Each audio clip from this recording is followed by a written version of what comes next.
দেখো আরআরবির যে নতুন রিক্রুটমেন্ট প্রসেস শুরু হয়েছে সেটা গ্রুপ ডির চলছে এবং লেভেল 1 পজিশনে টোটাল 32,438টা ভ্যাকেন্সি আছে।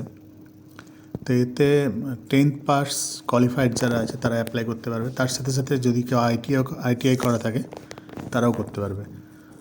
এজ লিমিট দেওয়া রয়েছে 18 থেকে 36। এবার 36+ যেগুলো আছে আর কি, যারা এসসি এসটি থেকে বিলং করে বা ওবিসি থেকে বিলং করে তাদের জন্য যে আপার এজ লিমিট সেটা 3 বছর 5 বছর এরকম যোগ হবে।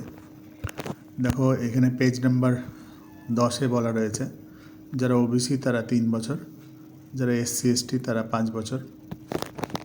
বাদবাকি যেগুলো আছে যেমন কেউ ফিজিক্যালি হ্যান্ডিক্যাপ কিংবা এক্স সার্ভিসম্যান তাদের জন্য আলাদা করে দেওয়া রয়েছে কত করে এজ আরও এক্সট্রা করে অ্যাড হবে।